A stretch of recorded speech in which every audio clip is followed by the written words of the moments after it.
Edward regardait défiler le paysage à travers les vitres teintées.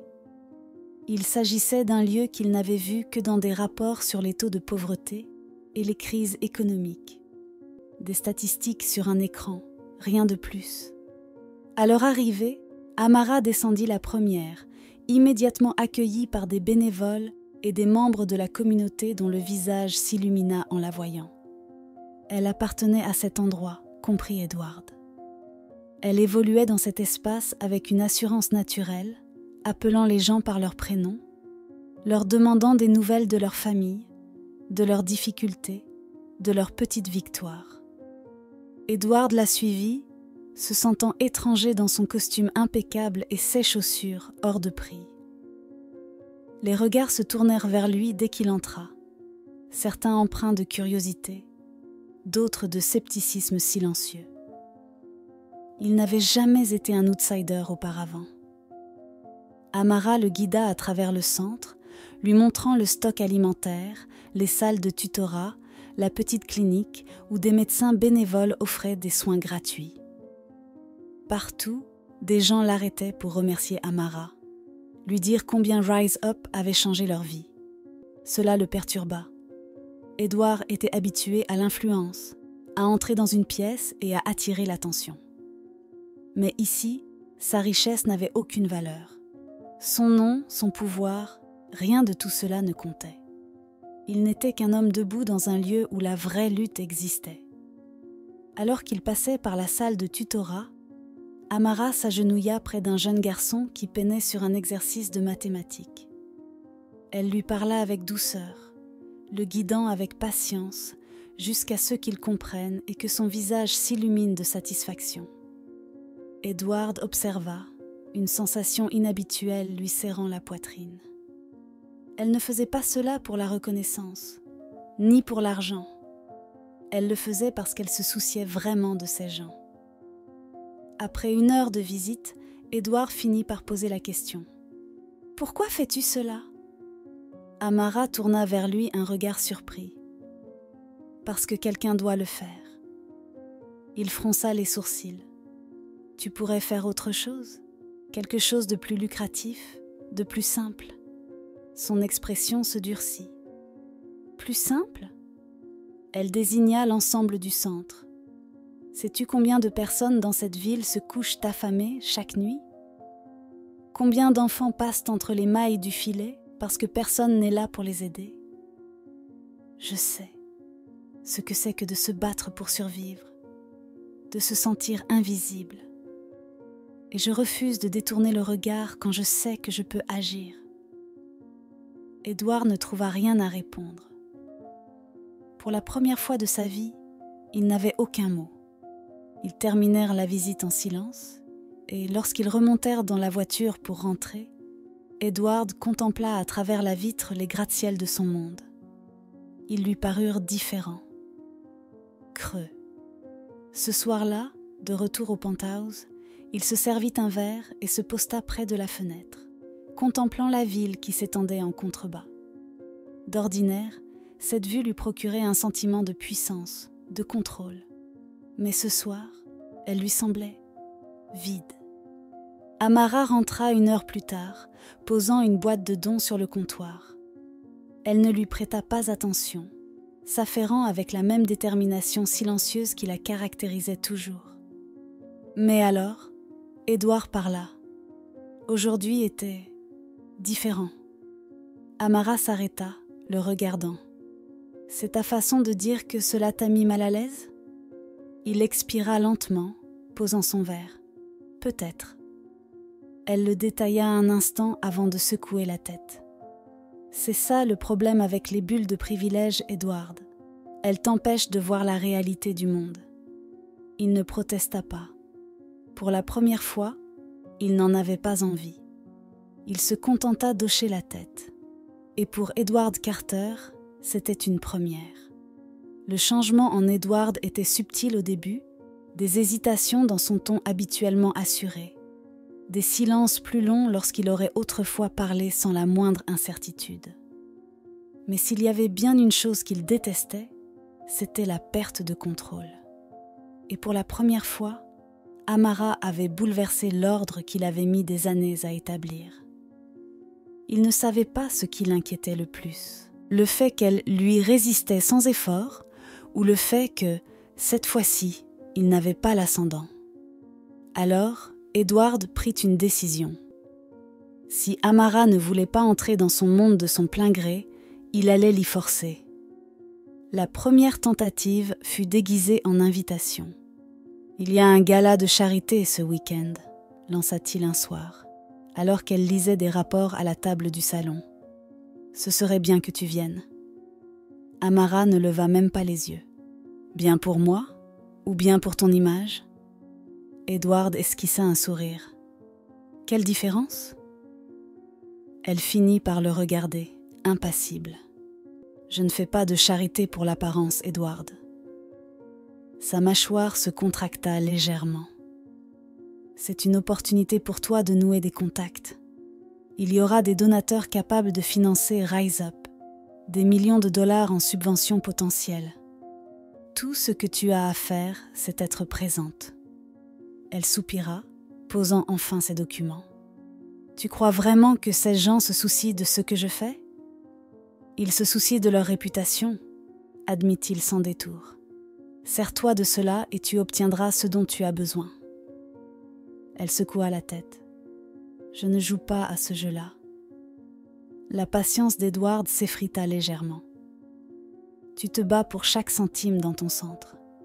Je t'offre un moyen d'obtenir plus et tu refuses simplement parce que tu n'aimes pas comment il t'est donné. » Le regard d'Amara s'assombrit.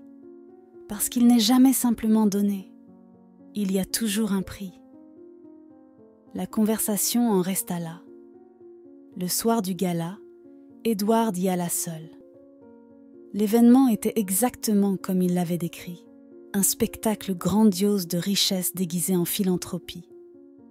Il navigua dans la salle avec aisance, serrant des mains, échangeant des banalités, concluant des accords que seuls les gens de son monde pouvaient comprendre.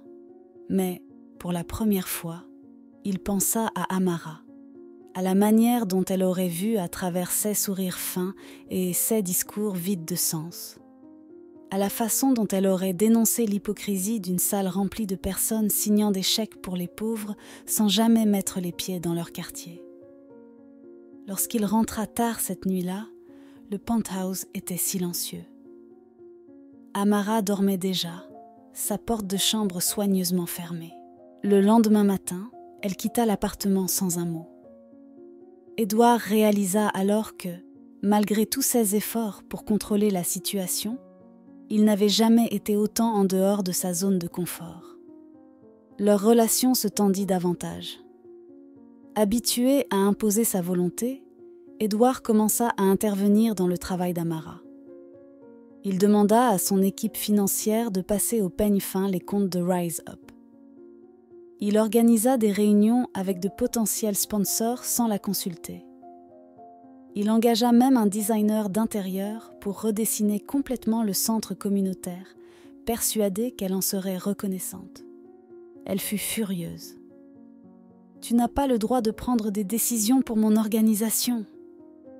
s'exclama-t-elle un soir, les bras croisés, visiblement à bout. Edward ne daigna même pas lever les yeux de son verre. « Je t'aide. »« Non, tu contrôles. » Elle s'avança vers lui, son regard brûlant de colère. « Tu penses que parce que tu signes un chèque, tout t'appartient. Mais ce n'est pas à toi. » Il soupira bruyamment, posant son verre sur la table. « Tu es borné. Et toi, tu me prouves exactement pourquoi je ne voulais pas de ton aide, » rétorqua-t-elle. « Parce que ça n'a jamais été une question de communauté pour toi. C'est juste une nouvelle victoire à ajouter à ton palmarès. » Le coup porta. Edward avait passé sa vie à gagner. C'était sa nature, son ADN. Mais pour la première fois, il ne savait même plus ce que cela signifiait. Car malgré tout son argent, tout son pouvoir, il ne parvenait pas à faire céder Amara. Et cette idée l'effrayait bien plus qu'il ne voulait l'admettre. Leur confrontation atteignit un point de rupture une nuit où aucun d'eux ne s'y attendait. Edward venait de passer la journée à enchaîner des réunions, finalisant un accord majeur, consolidant encore un peu plus sa domination sur le marché. Il aurait dû se sentir satisfait, mais une agitation inexplicable le suivait jusque chez lui. En entrant dans le penthouse, il s'attendait au silence. Amara s'absentait souvent jusqu'à tard le soir, évitant le plus possible de croiser son chemin. Mais ce soir-là, elle était là, debout dans la cuisine, les bras croisés, l'attendant. Dès qu'il vit son expression, il sut que quelque chose n'allait pas. « Qu'est-ce que tu as fait ?» demanda-t-elle d'une voix tendue. Édouard haussa un sourcil, posant sa mallette. « Tu vas devoir être plus précise. » Elle s'approcha et jeta sur le comptoir une épaisse pile de documents. « Ça !» Il baissa les yeux et reconnut immédiatement les papiers, des accords de partenariat d'entreprise, des documents légaux, des projections financières. Son équipe avait travaillé d'arrache-pied pour sécuriser un financement majeur pour Rise Up, garantissant un soutien à long terme. Il releva les yeux. « J'ai obtenu des millions de financements. Tu devrais me remercier. » Amara éclata de rire, mais son rire était amer. « Tu n'avais aucun droit. » Edward se tendit. « J'ai tous les droits. C'est grâce à moi que ce centre ne fermera pas. » « Non, siffla-t-elle. Ce centre existe grâce aux gens qui y travaillent jour après jour, pas parce qu'un milliardaire a décidé de jouer au sauveur. » Il expira lentement, serrant le rebord du comptoir. « C'est pourquoi tu ne pourras jamais agrandir ton impact. Tu refuses de voir grand. Tu refuses d'utiliser les ressources à ta disposition. » Les poings d'Amara se crispèrent à ses côtés. « Et toi ? Tu refuses d'admettre que tout n'est pas sous ton contrôle. » Son calme explosa. « Tu crois que je suis le méchant ici ?» lança-t-il, la voix empreinte d'une rare tension. « Tu crois que je ne vois pas comment tu me regardes ? Comme si je n'étais qu'un étranger incapable de comprendre ton monde ?» Elle ne recula pas. « Parce que tu l'es. » Un vide s'ouvrit en lui. « J'ai tout fait pour t'aider, gronda-t-il.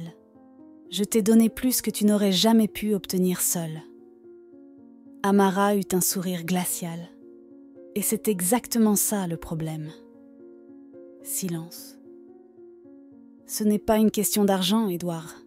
C'est une question de pouvoir. Et je ne jouerai plus à ton jeu. » Puis, elle se retourna et disparut dans sa chambre, refermant la porte derrière elle. Édouard resta figé, la gorge nouée. Pour la première fois, il ne savait plus s'il venait de perdre un simple combat, ou quelque chose d'infiniment plus précieux. Edward Carter avait toujours bâti sa vie sur le contrôle, sur sa capacité à façonner les résultats, à dicter les règles, à toujours être celui qui détenait le pouvoir. Mais après son affrontement avec Amara, quelque chose en lui avait changé. Pour la première fois, il avait l'impression d'avoir perdu quelque chose de bien plus grand qu'un simple pari. Amara, quant à elle, l'évitait. Elle partait tôt, rentrait tard, et lorsqu'ils se croisaient, elle se montrait polie, professionnelle, mais complètement distante. Edward se répétait qu'il n'en avait rien à faire, que tout cela n'avait jamais eu d'importance. Mais alors, pourquoi passait-il ses nuits à penser à elle ? Pourquoi était-il incapable de la sortir de son esprit ? Pourquoi sentait-il ce vide écrasant chaque fois qu'il rentrait dans leur appartement, désormais bien trop silencieux ? Un soir, il s'installa dans son bureau et ouvrit un dossier qu'il n'avait jamais pris la peine de regarder auparavant. Les rapports financiers de Rise Up. Il commença à les lire, s'attendant à une structure chaotique, à des décisions inefficaces, à une gestion approximative. Après tout, c'était ce qu'il s'était toujours dit sur les petites organisations à but non lucratif. Mais plus il avançait dans ses analyses, plus la réalité le frappa. Chaque centime était utilisé avec une précision chirurgicale. Amara ne faisait pas simplement du bien. Elle dirigeait Rise Up comme une véritable leader. Elle trouvait des solutions là où d'autres auraient baissé les bras. Elle faisait 1000 fois plus avec un budget dérisoire que lui-même avec des milliards à sa disposition. Ce fut un coup de poing dans l'estomac. Il s'était trompé sur toute la ligne. Le lendemain, au lieu d'aller directement à son bureau, il prit une décision. Il se rendit au centre communautaire. Lorsqu'il poussa les portes de Rise Up, il sentit les regards se tourner vers lui. Certains le regardaient avec méfiance, d'autres avec curiosité. Il savait ce qu'il pensait. Un milliardaire en costume hors de prix n'avait rien à faire ici. Amara était au fond de la salle, donnant des instructions aux bénévoles. Lorsqu'elle leva les yeux et le vit, son expression ne changea presque pas, mais elle fronça légèrement les sourcils. « Qu'est-ce que tu fais ici ?» demanda-t-elle en s'approchant. Édouard expira lentement. « Je veux comprendre. » Amara croisa les bras, sceptique. « Comprendre quoi ?» Il jeta un regard autour de lui, aux étagères remplies de denrées alimentaires, aux enfants en cours de tutorat, aux familles qui attendaient pour obtenir de l'aide. Tout. Elle l'observa un long moment, cherchant à savoir s'il jouait encore un jeu. Puis, silencieusement, elle lui tendit un clipboard avec une liste de tâches. « Alors commence par aider. » Edward regarda la feuille. Trier les dons alimentaires, organiser la distribution, remplir des cartons pour les familles. Ce n'était pas stratégique. Ce n'était pas calculé. C'était juste réel. Sans un mot, il prit le clipboard et se mit au travail. Pendant des heures, Édouard fit quelque chose qu'il n'avait jamais fait de sa vie. Il travailla. Pas dans une salle de réunion, pas en signant des contrats, mais en portant des cartons, en triant des vêtements, en écoutant les histoires de famille qui comptaient sur Rise Up pour survivre.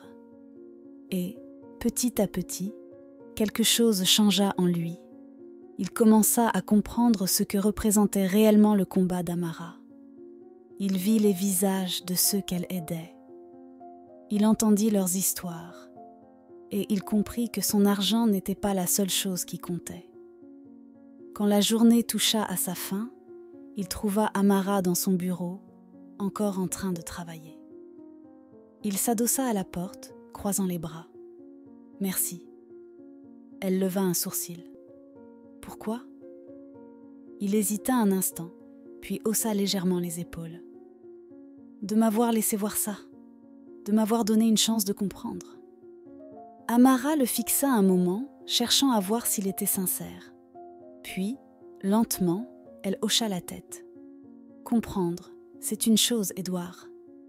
Changer, c'en est une autre. » Il hocha la tête, et pour la première fois de sa vie, il ne chercha pas de raccourci. Il était prêt à attendre. Les semaines passèrent, et contre toute attente, Édouard revint à Rise Up. Au début, les bénévoles n'osaient pas lui faire confiance. Un milliardaire jouant aux bonnes œuvres? Ils avaient du mal à y croire.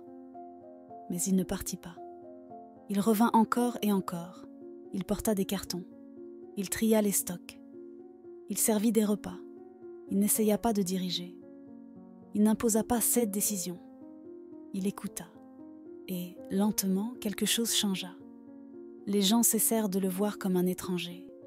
Il devint juste un homme parmi eux, qui faisait sa part. Même Amara commença à le regarder différemment. Ce n'était pas encore de la confiance, mais c'était un début. Un soir, alors qu'il terminait de ranger la réserve alimentaire, Amara s'approcha. « Tu es resté plus longtemps que d'habitude. » Il haussa un sourcil. « C'est une manière détournée de me dire que tu veux que je parte ?» Elle secoua légèrement la tête. « Non, je me demande juste, pourquoi ?» Édouard hésita. Il aurait pu répondre avec une phrase toute faite, une réplique intelligente. Mais il choisit la vérité. « Parce que tu avais raison. » Amara fronça légèrement les sourcils. « À quel sujet ?» Il croisa les bras. « Sur moi.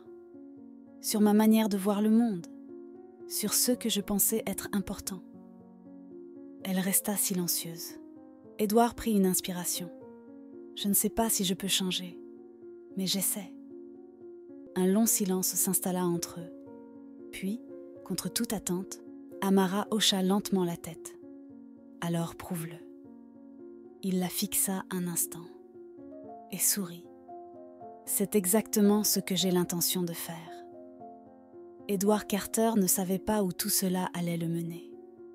Mais pour la première fois de toute sa vie, il avait arrêté d'essayer de gagner. Il voulait juste être meilleur. Et peut-être qu'avec le temps, cela suffirait. Peut-être que, pour la première fois, il ne s'agissait pas de prouver quelque chose à Marcus, mais de prouver quelque chose à Amara, et surtout à lui-même. Les jours passèrent, puis les semaines. Édouard continuait à venir à Rise Up, à observer, à écouter, à apprendre. Il n'était plus simplement présent, il était impliqué. Ce n'était pas un plan, ce n'était pas une stratégie, c'était réel. Petit à petit, les barrières entre lui et Amara commencèrent à s'effriter. Elle ne l'évitait plus autant. Elle ne lui parlait pas seulement par nécessité. Un soir, alors qu'ils chargeaient ensemble des caisses de nourriture dans une camionnette, elle le surprit à fixer la liste des livraisons avec une concentration inhabituelle. « Tu veux poser une question ?» remarqua-t-elle.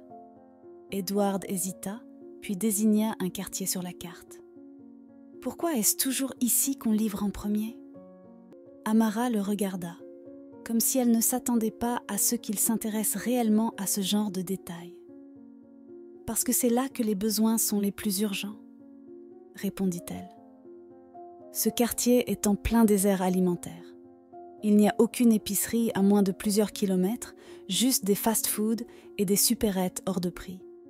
La plupart des familles n'ont pas de voiture, alors elles mangent ce qu'elles trouvent. Et ce qu'elles trouvent, c'est rarement ce dont elles ont besoin. Édouard resta silencieuse un moment. Il n'avait jamais pensé à ça.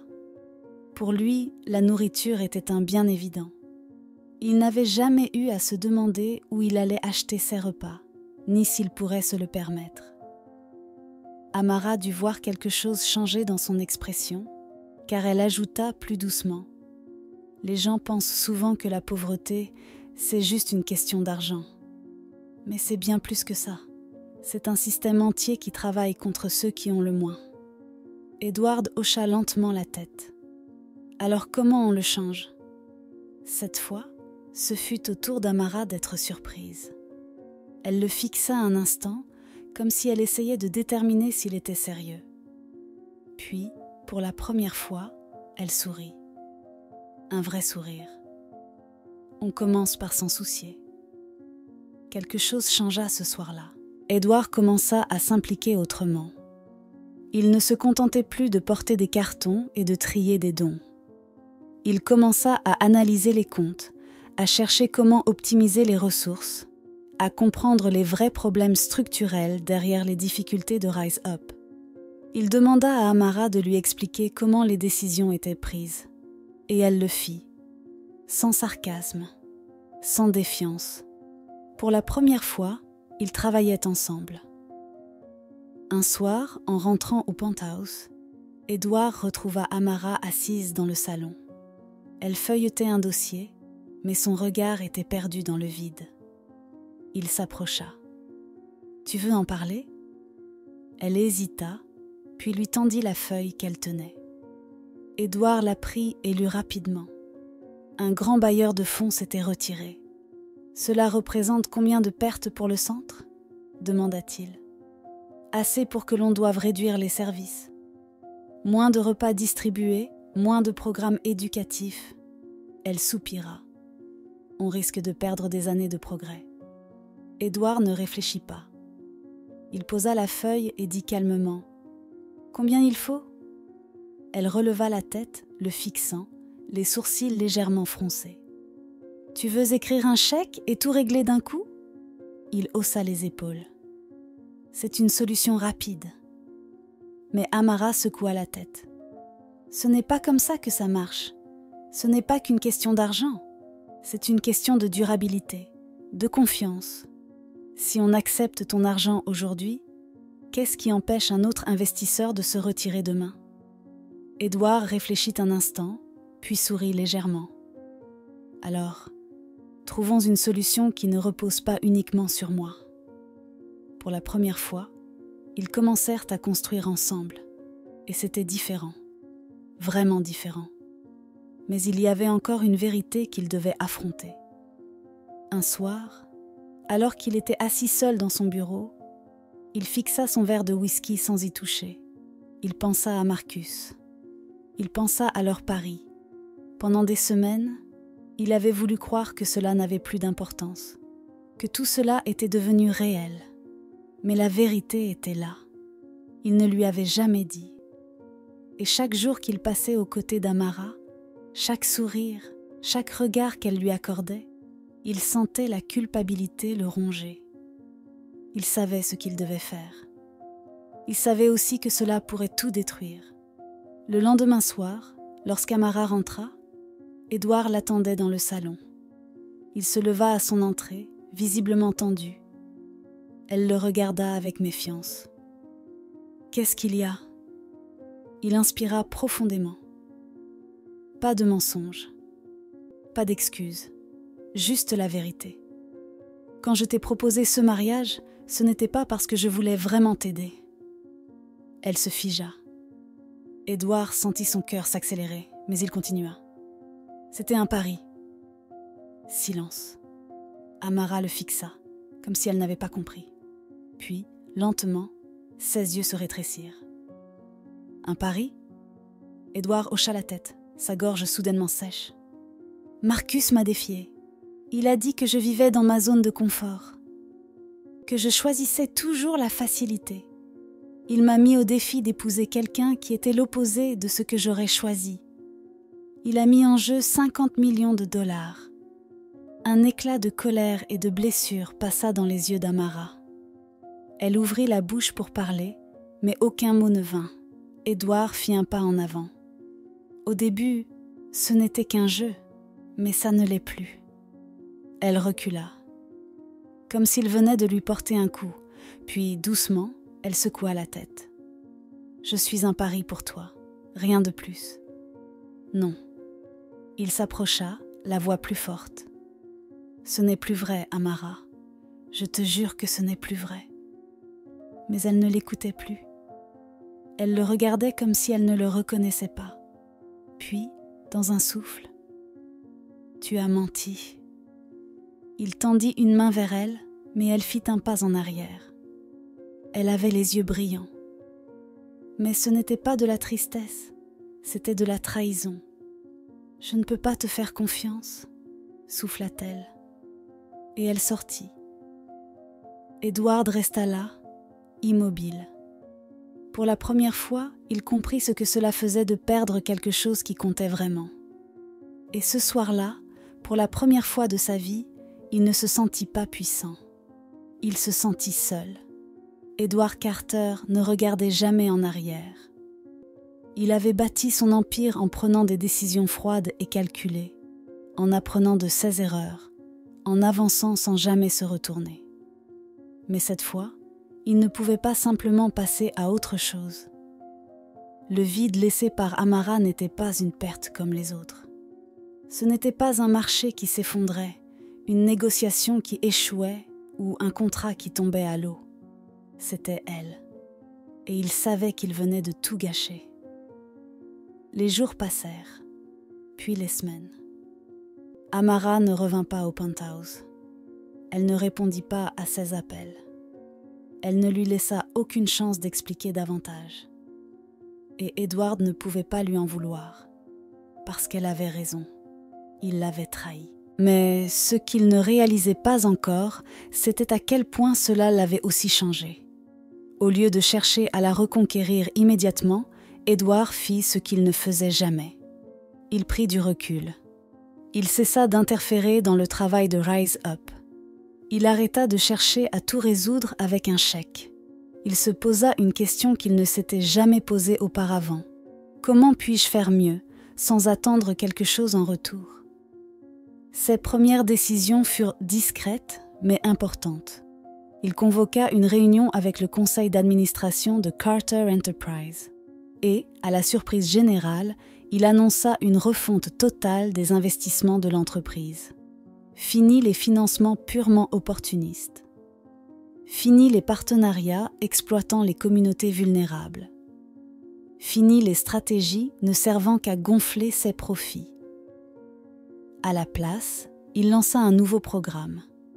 Un fonds philanthropique destiné à soutenir durablement des projets sociaux et économiques. Pas pour l'image, pas pour les bénéfices, mais parce que c'était la bonne chose à faire. Il reçut une vague de critiques. Ses actionnaires protestèrent, ses investisseurs le mirent en garde. Mais pour la première fois, il n'écouta pas. Il fit ce qu'il savait être juste, et il se rendit compte d'une chose essentielle. Changer demandait du courage, et peut-être qu'Amara avait toujours été plus courageuse que lui. Le jour de l'inauguration d'un nouveau centre communautaire financé par son entreprise, Edward n'était pas censé être là. Il avait prévu de rester en retrait, de ne pas s'imposer dans un espace qu'Amara et son équipe avaient construit sans lui. Mais, à la dernière minute, il prit sa voiture. Et il y alla. Pas pour faire une déclaration, pas pour attirer l'attention, juste pour la voir. Lorsqu'il arriva, il resta en retrait, observant la foule qui s'était rassemblée. Et puis, il l'aperçut. Amara. Elle parlait avec des bénévoles, un sourire aux lèvres, rayonnante dans cet environnement qu'elle avait bâti de ses propres mains. Édouard sentit une étrange fierté l'envahir. Elle n'avait jamais eu besoin de lui pour réussir, mais il voulait être quelqu'un qui méritait d'être à ses côtés. Leurs regards se croisèrent. Pendant une seconde, il crut qu'elle allait se détourner, mais elle ne le fit pas. Elle le regarda simplement, et cette fois, ce n'était pas avec colère. C'était avec une certaine curiosité, comme si elle se demandait ce qu'il faisait là. Édouard prit une inspiration et s'avança. « Félicitations », dit-il en arrivant à sa hauteur. Amara le fixa un instant, évaluant ses mots. Puis, lentement, elle hocha la tête. « Merci ». Un silence s'installa. Édouard ne savait pas quoi dire. Il avait passé sa vie à négocier, à convaincre, à imposer sa volonté. Mais avec Amara, il comprenait maintenant qu'aucun mot ne suffirait. Alors, il fit la seule chose qu'il pouvait faire. Il tendit une enveloppe. Elle fronça les sourcils. « Si c'est encore un chèque ?»« Non, » l'interrompit-il doucement. « Pas cette fois. » Elle prit l'enveloppe avec hésitation et l'ouvrit. À l'intérieur, ce n'était pas un chèque. C'était une simple note écrite à la main. « Si tu as besoin de moi, je suis là. Pas pour réparer mes erreurs, pas pour contrôler quoi que ce soit. Juste parce que je veux être quelqu'un de meilleur. » Amara lut ces mots plusieurs fois. Puis, sans un mot, elle rangea l'enveloppe dans sa poche. Elle releva les yeux vers lui. « On verra », dit-elle simplement. Ce n'était pas une réconciliation. Ce n'était pas un pardon immédiat. Mais c'était quelque chose. Un premier pas. Et pour Edward Carter, ce fut suffisant. Pour l'instant. Les jours passèrent, et bien que leur relation ne fût pas encore rétablie, Amara ne le repoussait plus. Elle le laissait exister dans son monde. Edward continuait son travail, ajustant son entreprise, apprenant à donner sans attendre un retour. Il ne s'agissait plus de gagner, il s'agissait d'évoluer, et peut-être, juste peut-être, avec du temps, il y aurait encore un avenir pour eux.